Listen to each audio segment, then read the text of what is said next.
Parliament సమావేశాలు ప్రారంభమయ్యాయి. ప్రత్యక్ష ప్రసారం ద్వారా చూద్దాం.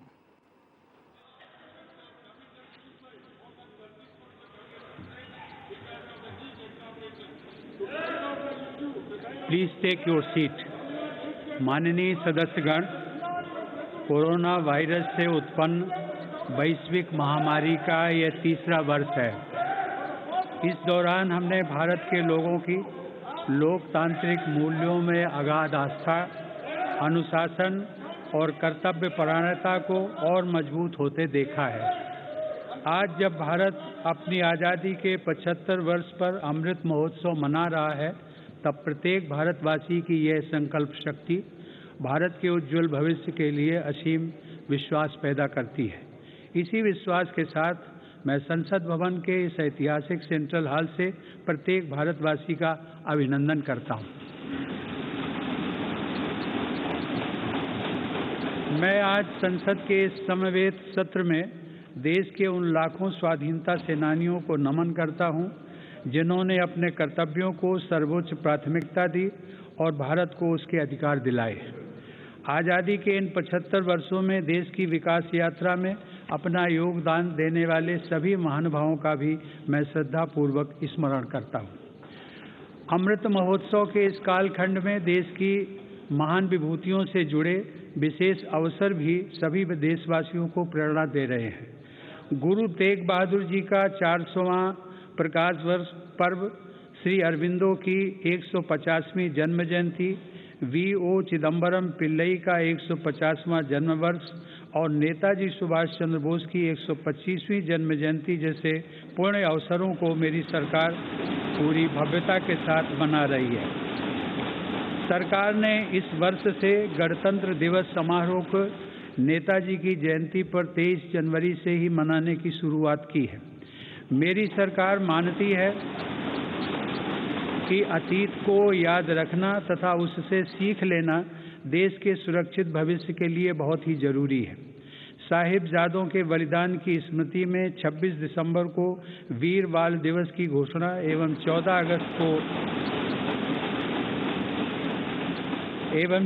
अगस्त को विभाजन विभीषिका स्मृति दिवस इसी सोच का परिचायक है। सरकार ने भगवान बिरसा मुंडा को श्रद्धांजलि स्वरूप उनके जन्म दिवस 15 नवंबर को जनजातीय गौरव दिवस के रूप में मनाने का भी निर्णय लिया। माननीय सदस्यगण, आज़ादी का अमृत महोत्सव हम सभी भारतीयों के लिए अगले 25 वर्षों के संकल्पों को आकार देने का पवित्र अवसर है।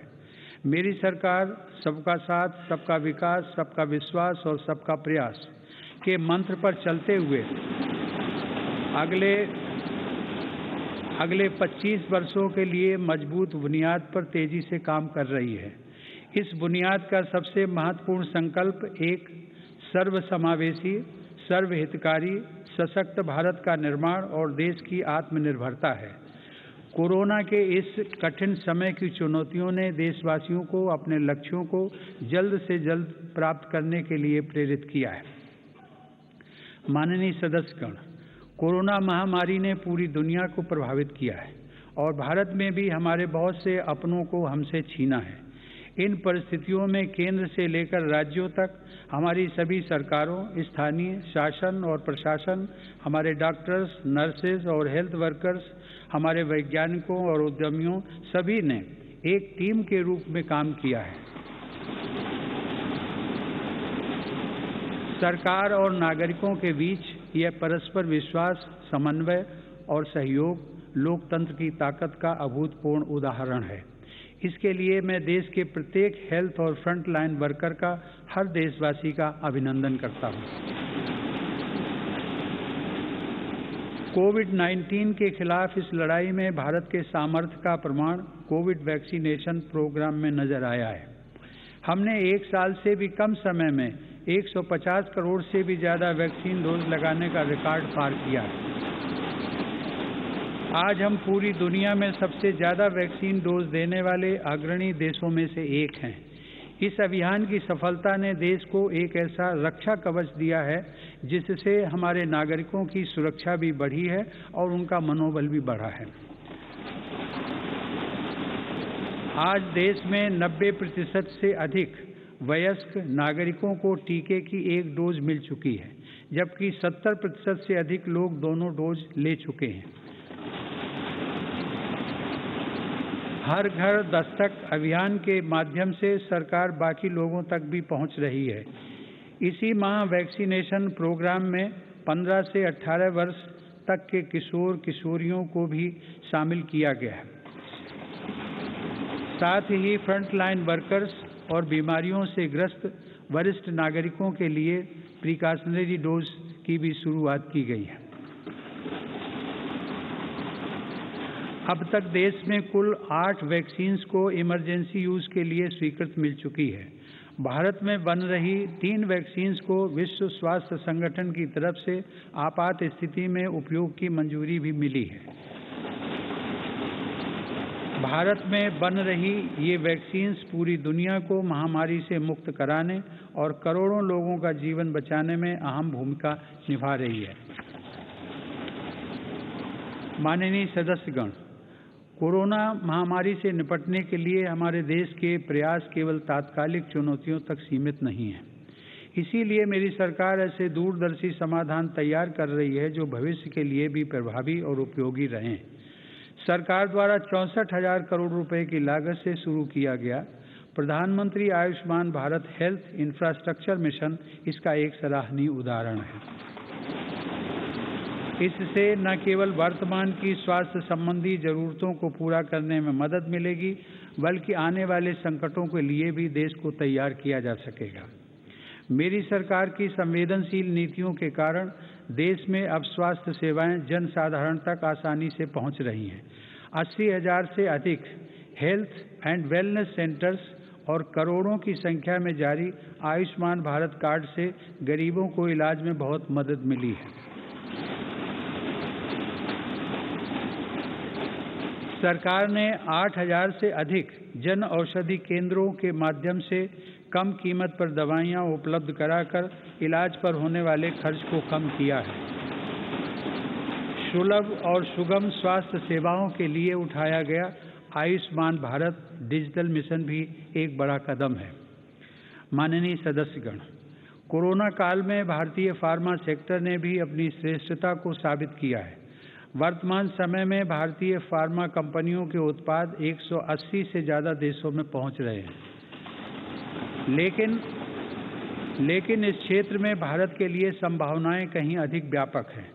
फार्मा इंडस्ट्री के लिए मेरी सरकार द्वारा घोषित PLI स्कीम से इन संभावनाओं को विस्तार मिलेगा और रिसर्च को भी गति मिलेगी। सरकार द्वारा किए गए प्रयासों के परिणाम स्वरूप योग, आयुर्वेद एवं पारंपरिक चिकित्सा पद्धतियों की लोकप्रियता लगातार बढ़ रही है।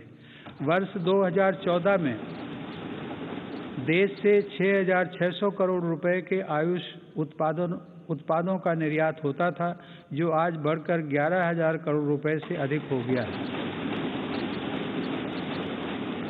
दुनिया के सबसे पहले WHO global centre of traditional medicine की स्थापना भी भारत में होने जा रही है।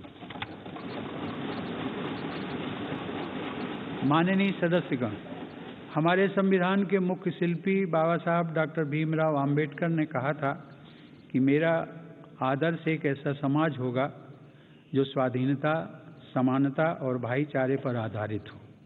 प्रजातंत्र सरकार का एक स्वरूप मात्र नहीं है। प्रजातंत्र का मूल है अपने साथियों के प्रति आदर और सम्मान की भावना। बाबा साहब के इन आदर्शों को मेरी सरकार अपने लिए ध्येय वाक्य मानती है। मेरी सरकार की आस्था अंत्योदय के मूल मंत्र में है, जिसमें सामाजिक न्याय भी हो, समानता भी हो, सम्मान भी हो और समान अवसर भी हो। इसीलिए आज सरकार की नीतियों में गांव, गरीब, पिछड़े, अनुसूचित जाति एवं जनजातियों को सर्वोच्च प्राथमिकता दी जा रही है। हाल के वर्षों में पद्म पुरस्कारों के चयन में भारत की यह भावना भली भांति झलकती है। विविधता से भरे भारत में देश के कोने कोने में समर्पित जीवन जीने वाले लोग राष्ट्र सेवा में जुटे हुए हैं। उनमें भारत की शक्ति के दर्शन होते हैं। माननीय सदस्यगण, कोरोना के इस महासंकट में हमने बड़े बड़े देशों में खाद्यान्न की कमी और भूख की परेशानी देखी है। लेकिन मेरी संवेदनशील सरकार ने इस बात का पूरा प्रयास किया कि 100 साल के इस सबसे बड़े संकट में कोई गरीब भूखा ना रहे। प्रधानमंत्री गरीब कल्याण अन्न योजना के अंतर्गत मेरी सरकार सभी गरीबों को हर महीने मुफ्त राशन दे रही है। 80 करोड़ लाभार्थियों को 19 महीनों से खाद्यान्न वितरित करने हेतु 2,60,000 करोड़ रुपए के खर्च के साथ भारत में आज दुनिया का सबसे बड़ा फूड डिस्ट्रीब्यूशन प्रोग्राम चलाया जा रहा है। वर्तमान परिस्थितियों को देखते हुए पूरी संवेदनशीलता के साथ मेरी सरकार ने इस योजना को मार्च 2022 तक बढ़ा दिया है। कोरोना काल में गरीब के स्वाभिमान और उसके रोजगार की रक्षा करने के लिए सरकार प्रधानमंत्री स्वनिधि योजना भी चला रही है। यह योजना हमारे रेहड़ी पटरी वाले भाइयों बहनों के लिए बहुत सहायक सिद्ध हो रही है। इस योजना के तहत अब तक 28 लाख रेहड़ी पटरी वालों को 2900 करोड़ रुपए से ज़्यादा की धनराशि जारी की गई है। सरकार अब इन स्ट्रीट वेंडर्स को ऑनलाइन फूड डिलीवरी करने वाली कंपनियों के साथ भी जोड़ रही है। श्रमिकों के हितों की रक्षा के लिए सरकार ने ई-श्रम पोर्टल भी शुरू किया है, जिससे अब तक 23 करोड़ से अधिक श्रमिक जुड़ चुके हैं। जनधन आधार मोबाइल अर्थात जैम ट्रिनिटी को मेरी सरकार ने जिस तरह नागरिक सशक्तिकरण से जोड़ा है, उसका प्रभाव भी हम लगातार देख रहे हैं। 44 करोड़ से अधिक गरीब देशवासियों के बैंकिंग सिस्टम से जुड़ने के कारण महामारी के दौरान करोड़ों लाभार्थियों को सीधे कैश ट्रांसफर का लाभ मिला है। डिजिटल इंडिया और डिजिटल इकोनॉमी के बढ़ते प्रसार के संदर्भ में देश के यूपीआई प्लेटफॉर्म की सफलता के लिए भी मैं सरकार के विजन की प्रशंसा करूंगा। दिसंबर 2021 में देश में 8 लाख करोड़ रुपए से ज़्यादा का लेन देन यूपीआई के माध्यम से हुआ है। यह इस बात का उदाहरण है कि हमारे देश में जन सामान्य द्वारा बदलाव और तकनीक को बहुत तेजी से अपनाया जा रहा है। माननीय सदस्यगण, मेरी सरकार मूलभूत सुविधाओं को गरीब के सशक्तिकरण और गरीब की गरिमा बढ़ाने का माध्यम मानती है। पिछले वर्षों के अनवरत प्रयासों से प्रधानमंत्री आवास योजना में अब तक 2 करोड़ से अधिक पक्के घर गरीबों को मिल चुके हैं। प्रधानमंत्री आवास योजना ग्रामीण के तहत गत 3 वर्षों में करीब 1.5 लाख करोड़ रुपए की लागत से 1 करोड़ 17 लाख घर स्वीकृत किए गए हैं। हर घर जल पहुंचाने के उद्देश्य से शुरू किए गए जल जीवन मिशन ने लोगों के जीवन में बड़ा बदलाव लाना शुरू कर दिया है। महामारी की बाधाओं के बावजूद करीब 6 करोड़ ग्रामीण घरों को पेयजल के कनेक्शन से जोड़ा गया है। इसका बहुत बड़ा लाभ हमारे गांव की महिलाओं, बहनों, बेटियों को हुआ है। ग्रामीण क्षेत्रों में लोगों को उनकी संपत्ति के दस्तावेज देने के लिए शुरू की गई स्वामित्व योजना भी एक असाधारण प्रयास है। इस योजना के तहत अब तक 27,000 गाँव में 40 लाख से अधिक प्रॉपर्टी कार्ड दिए जा चुके हैं। ये प्रॉपर्टी कार्ड न केवल विवादों को रोकने में सहायक हैं, बल्कि गांव के लोगों को बैंकों से मदद मिलना भी आसान हो रहा है। माननीय सदस्यगण, मेरी सरकार ग्रामीण अर्थव्यवस्था और देश के किसानों को सशक्त बनाने के लिए निरंतर काम कर रही है। वैश्विक महामारी के बावजूद साल 2020-21 में हमारे किसानों ने 30 करोड़ टन से अधिक खाद्यान्न और 33 करोड़ टन से अधिक बागवानी उत्पादों की पैदावार की। सरकार ने रिकॉर्ड उत्पादन को ध्यान में रखते हुए रिकॉर्ड सरकारी खरीद की है। रबी की फसल के दौरान 433 लाख मीट्रिक टन गेहूं की खरीद की गई, जिससे लगभग 50 लाख किसानों को सीधा फायदा पहुंचा है। खरीफ की फसल के दौरान रिकॉर्ड लगभग 900 लाख मीट्रिक टन धान की खरीद की गई, जिससे 1 करोड़ 30 लाख किसान लाभान्वित हुए। सरकार के प्रयासों से देश का कृषि निर्यात भी रिकॉर्ड स्तर पर बढ़ा है। वर्ष 2020-21 में कृषि निर्यात में 25% से अधिक की वृद्धि दर्ज की गई। यह निर्यात लगभग 3 लाख करोड़ रुपए पहुंच गया है। हार्टिकल्चर और शहद उत्पादन भी किसानों के लिए आमदनी के नए स्रोतों और बाजार तक उनकी बढ़ती पहुंच के महत्वपूर्ण माध्यम हैं। शहद उत्पादन को प्रोत्साहन देने से वर्ष 2020-21 में देश का शहद उत्पादन 1,25,000 मीट्रिक टन तक पहुंच गया है, जो कि 2014-15 की तुलना में करीब 55% ज़्यादा है। 2014-15 की तुलना में शहद की निर्यात मात्रा में भी 102% से ज़्यादा की वृद्धि दर्ज की गई है। किसानों को उनकी फसल के अधिक दाम मिले, इसके लिए उनके उत्पादों का सही बाजार तक पहुंचना जरूरी होता है। इस दिशा में सरकार ने किसान रेल सेवा शुरू करते हुए किसानों के लिए खुशहाली के नए रास्ते खोलने का काम किया है। कोरोना काल में भारतीय रेल ने सब्जियों, फलों तथा दूध जैसी जल्दी खराब होने वाली खाद्य सामग्री के परिवहन के लिए 150 से अधिक मार्गों पर 1900 से ज़्यादा किसान रेल चलाई और करीब 6 लाख मीट्रिक टन कृषि उत्पादों की ढुलाई की। यह इस बात का उदाहरण है कि अगर सोच नई हो तो पुराने संसाधनों से भी नए रास्ते बनाए जा सकते हैं। माननीय सदस्यगण, कृषि क्षेत्र में देश की सतत सफलता और बढ़ते सामर्थ्य का सबसे बड़ा श्रेय मैं देश के छोटे किसानों को देना चाहता हूँ। देश के 80% किसान छोटे किसान ही हैं, जिनके हितों को मेरी सरकार ने हमेशा केंद्र में रखा है। प्रधानमंत्री किसान सम्मान निधि के माध्यम से 11 करोड़ से अधिक किसान परिवारों को 1,80,000 करोड़ रुपए दिए गए हैं। इस निवेश से कृषि क्षेत्र में आज बड़े बदलाव दिखाई दे रहे हैं। फसल बीमा योजना में नए बदलावों का लाभ भी देश के छोटे किसानों को हुआ है। इन बदलावों के बाद से अब तक 8 करोड़ से अधिक किसानों को मुआवजा के तौर पर 1 लाख करोड़ रुपए से ज़्यादा की राशि दी जा चुकी है। खेतों के नज़दीक जरूरी इंफ्रास्ट्रक्चर को विकसित करने के लिए भी मेरी सरकार अभूतपूर्व स्तर पर निवेश कर रही है। 1 लाख करोड़ रुपए के कृषि इंफ्रास्ट्रक्चर फंड के अंतर्गत हजारों परियोजनाओं को मंजूरी दी गई है।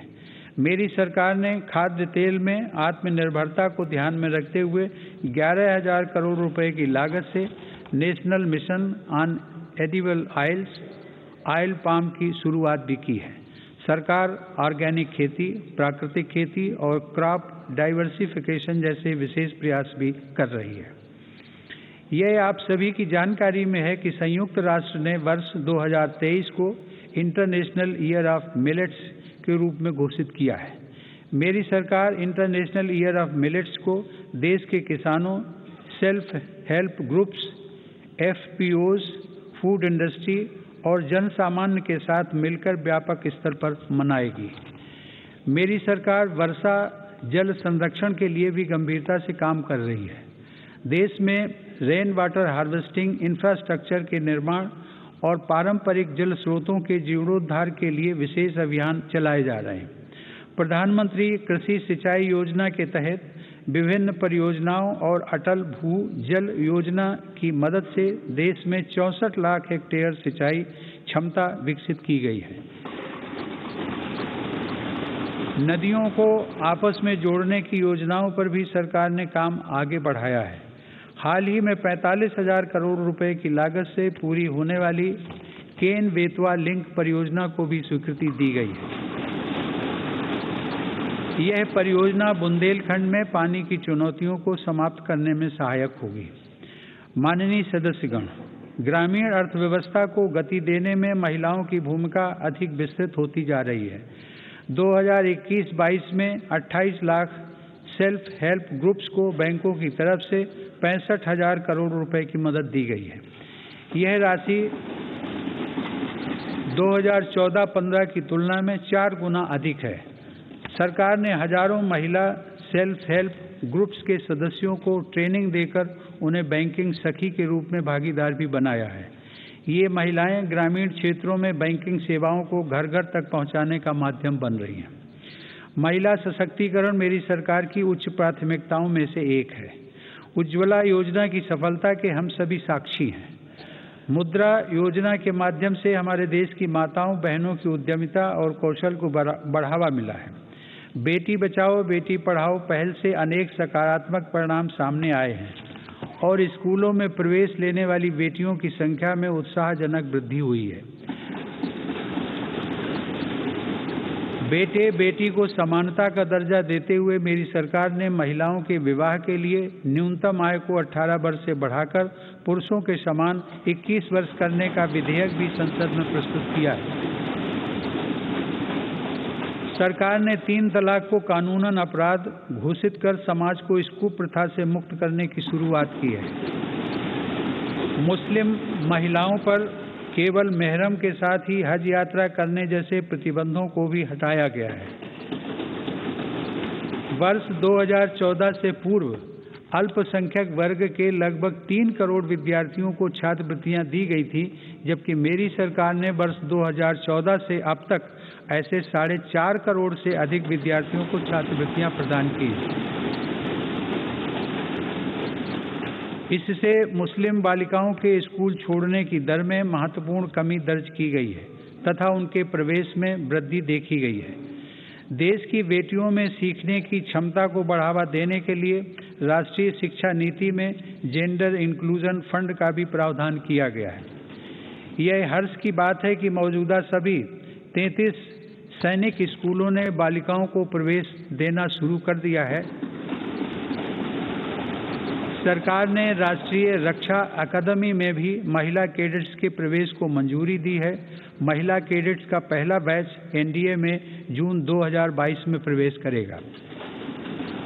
मेरी सरकार के नीतिगत निर्णय और प्रोत्साहन से विभिन्न पुलिस बलों में महिला पुलिसकर्मियों की संख्या में 2014 के मुकाबले दोगुनी से ज़्यादा बढ़ोतरी हो चुकी है। माननीय सदस्यगण, महान संत तिरुवल्लुवर ने कहा था, कक्कर्क कसड्डर कर्प वई कट्रिपिन निकर्क अद्दकर्क तगा। अर्थात एक व्यक्ति जो कुछ भी सीखता है वह उसके आचरण में दिखाई देता है। आत्मनिर्भर भारत के संकल्प व सामर्थ्य को आकार देने के लिए मेरी सरकार देश में नई राष्ट्रीय शिक्षा नीति लागू कर रही है।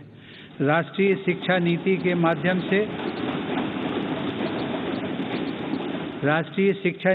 माध्यम से स्थानीय भाषाओं को भी प्रोत्साहित किया जा रहा है।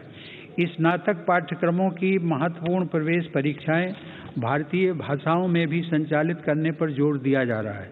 इस वर्ष 10 राज्यों के 19 इंजीनियरिंग कॉलेजों में 6 भारतीय भाषाओं में पढ़ाई शुरू हो रही है।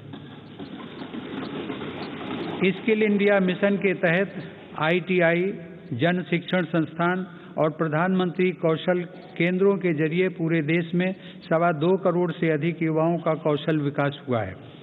स्किल को उच्च शिक्षा के साथ जोड़ने के लिए UGC के नियमों में कई बदलाव भी किए गए हैं।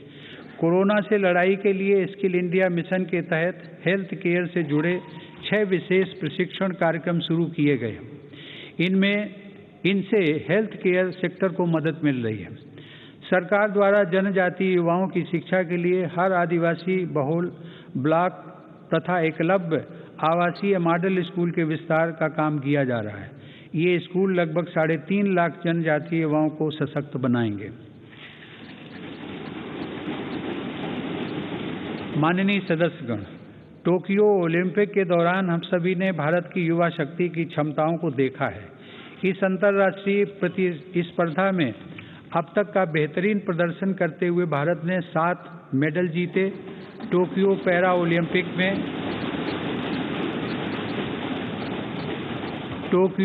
ओलंपिक में भी भारतीय पैरा एथलीटों ने 19 पदक जीतकर रिकॉर्ड कायम किया। ओलंपिक प्रतिस्पर्धाओं तथा खेलकूद में भारत की उपस्थिति मजबूत करने के लिए केंद्र सरकार राज्य सरकारों के साथ मिलकर देश में सैकड़ों खेलो इंडिया केंद्र स्थापित कर रही है।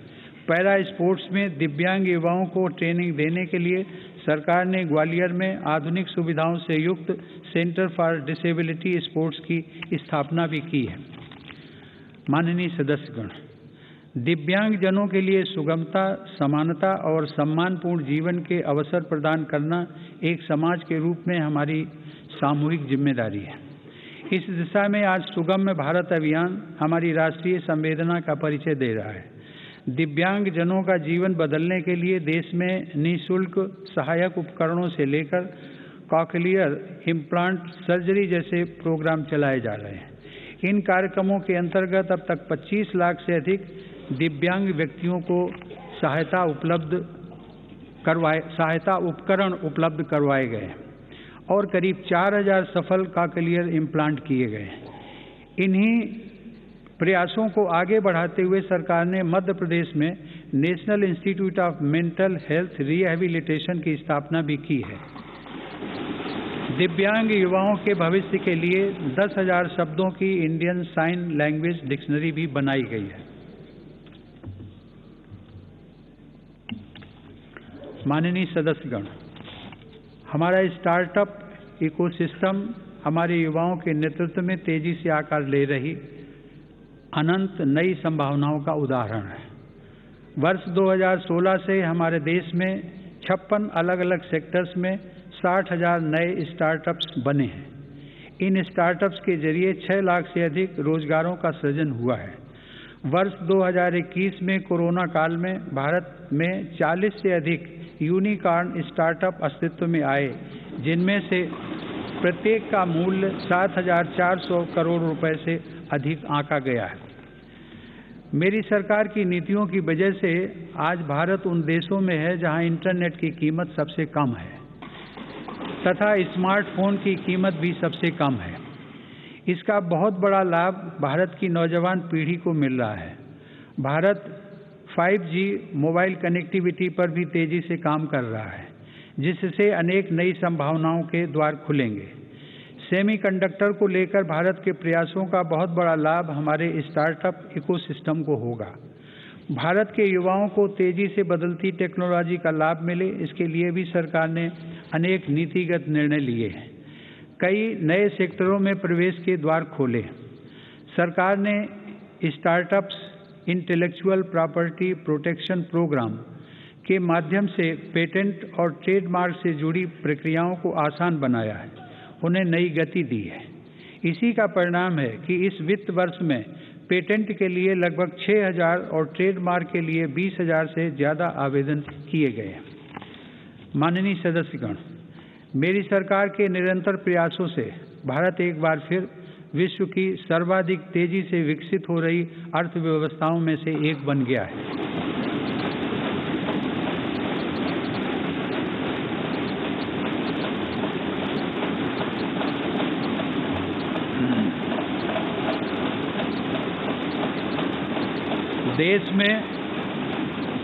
देश में जीएसटी कलेक्शन पिछले कई महीनों से निरंतर 1 लाख करोड़ रुपए से ऊपर बना हुआ है। इस वित्त वर्ष के पहले 7 महीनों में $48 बिलियन का विदेशी निवेश आना इस बात का प्रमाण है कि अंतर्राष्ट्रीय निवेशक भारत के विकास को लेकर बहुत आश्वस्त हैं। भारत का विदेशी मुद्रा भंडार भी इस समय $630 बिलियन से ऊपर है। हमारा निर्यात भी तेजी से बढ़ रहा है और पिछले रिकॉर्ड टूट रहे हैं। 2021 में अप्रैल से दिसंबर के दौरान भारत का गुड्स निर्यात लगभग $300 बिलियन यानी 22 लाख करोड़ रुपए से अधिक रहा है, जो कि 2020 की इसी अवधि की तुलना में 1.5 गुना ज़्यादा है। मेरी सरकार ने मैन्युफैक्चरिंग सेक्टर में मौजूद संभावनाओं को साकार करने और युवाओं को नए अवसर देने के लिए 1,97,000 करोड़ रुपए से ज़्यादा के निवेश से 14 महत्वपूर्ण PLI स्कीम्स शुरू की हैं। ये PLI स्कीम्स न केवल भारत को ग्लोबल मैन्युफैक्चरिंग हब के रूप में स्थापित करने में मदद करेंगी, बल्कि रोजगार के 60 लाख से अधिक अवसर भी उपलब्ध कराएंगे। देश में मोबाइल उत्पादन की सफलता मेक इन इंडिया का एक बड़ा उदाहरण है। आज भारत विश्व में दूसरा सबसे बड़ा मोबाइल फोन निर्माता बनकर उभरा है। इससे भारत के लाखों युवाओं को रोजगार भी मिला है। हमारा देश इलेक्ट्रॉनिक और टेक्नोलॉजी हार्डवेयर के क्षेत्र में ग्लोबल लीडर बने, इसके लिए सरकार ने सिलिकॉन और compound semiconductor fabrication, display, FAB, chip design और इनसे जुड़े वेंचर्स के लिए हाल ही में 76,000 करोड़ रुपए का पैकेज भी घोषित किया है।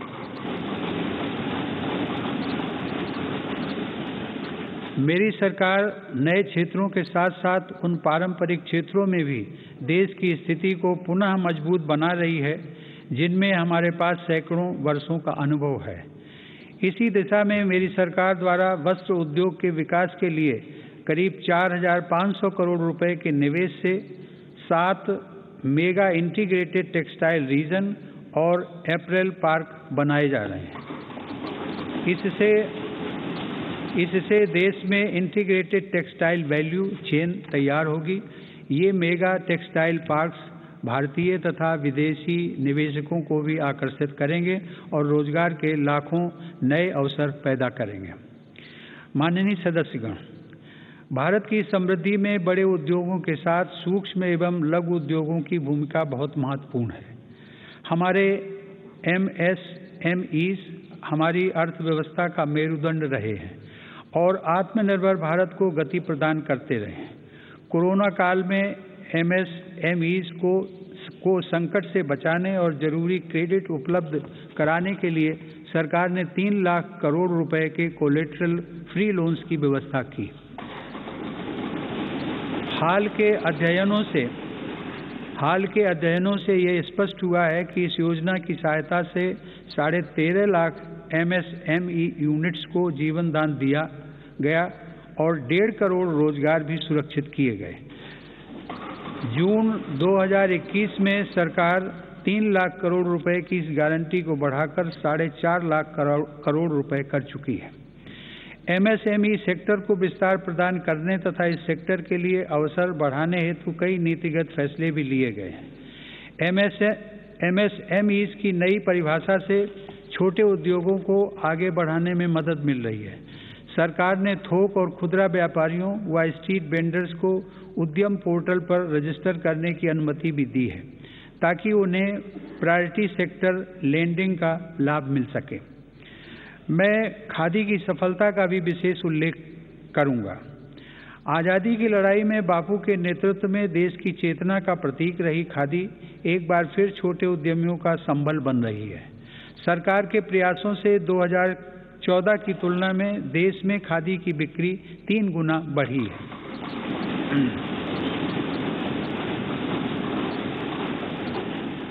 माननीय सदस्यगण, किसी भी देश के विकास का आधार वहाँ का इंफ्रास्ट्रक्चर होता है। मेरी सरकार की दृष्टि में इंफ्रास्ट्रक्चर सामाजिक असमानता को पाटने वाला सेतु भी है। इंफ्रास्ट्रक्चर पर होने वाले निवेश से न केवल लाखों नए रोजगार पैदा होते हैं बल्कि इसका एक गुणात्मक प्रभाव भी होता है।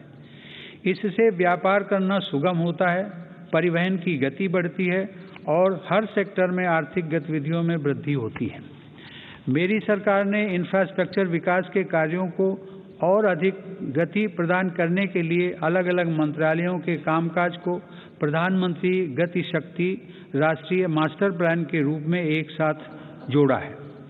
यह प्लान भारत में मल्टी मोडल ट्रांसपोर्ट के एक नए युग का प्रारंभ करने जा रहा है। भविष्य के भारत में